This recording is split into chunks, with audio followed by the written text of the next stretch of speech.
الحمدللہ رب العالمین والصلاة والسلام علی سید الانبیاء والمرسلین اما بعد فاعوذ باللہ من الشیطان الرجیم بسم اللہ الرحمن الرحیم صلی اللہ تعالی علی محمد۔ السلام علیکم دوستو، آج ہم آپ کو رجب کے وظائف کے بارے میں بتاتے ہیں۔ رجب کا مہینہ ایک بابرکت اور مقدس مہینہ ہے۔ اس مہینے میں اولیاء کرام بزرگان دین بالخصوص عبادت کا اہتمام کیا کرتے تھے اور اپنے مریدین، معتقدین اور شاگردوں کو بھی اس کی تلقین کیا کرتے تھے۔ اس ماہ مبارک میں جو بھی ذکر و اذکار کیا جائے وہ بہت ہی رحمتوں اور برکتوں والا ہوتا ہے۔ اس مہینے کی بڑی فضیلت احادیث مبارکہ میں بھی بیان کی گئی ہے۔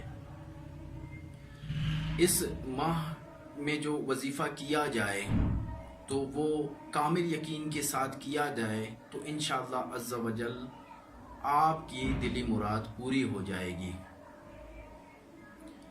اس میں ایک وظیفہ ہے جس سے کرنے سے آپ کے گھریلو پریشانیاں، ناچاکیاں، تنگ دستی اور دیگر رشتوں کے بارے میں جو پریشانیاں ہیں وہ تمام کی تمام پریشانیاں اس وظیفے سے انشاءاللہ عز و جل حل ہو جائیں گی۔ وظیفہ بتانے سے پہلے آپ ہمارا پیج ضرور لائک کیجئے اور ثواب کی نیت سے آگے ضرور شیئر کیجئے گا۔ جہاں تک بھی یہ وظیفہ شیئر ہوگا، جو بھی پڑھے گا تو میرے ساتھ ساتھ آپ کو بھی اس کا ثواب ضرور ملے گا۔ رجب المرجب کی جو جمعرات آنے والی ہے اس جمعرات کا یہ وظیفہ ہے۔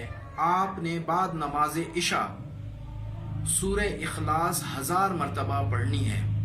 وظیفہ شروع کرنے سے پہلے بھی 11 مرتبہ آپ نے درود پاک پڑھنا ہے اور وظیفے کے اختتام پر بھی آپ نے 11 مرتبہ درود پاک پڑھنا ہے۔ جب آپ وظیفہ مکمل کر لیں تو آپ رب تعالیٰ کی بارگاہ میں دعا کریں تو انشاءاللہ جو بھی آپ دعا کریں گے وہ دعا آپ کی قبول ہو جائے گی۔ اور یہ یاد رکھیے کہ جو بھی وظیفہ کریں وہ یقین کامل کے ساتھ کریں۔ یقین کامل کے ساتھ کرنے کے ساتھ ساتھ انشاءاللہ عز و جل پھر آپ کی یہ مراد پوری ہو جائے گی۔ رب العزت ہمیں دونوں جہاں کی بھلائیاں نصیب کرے۔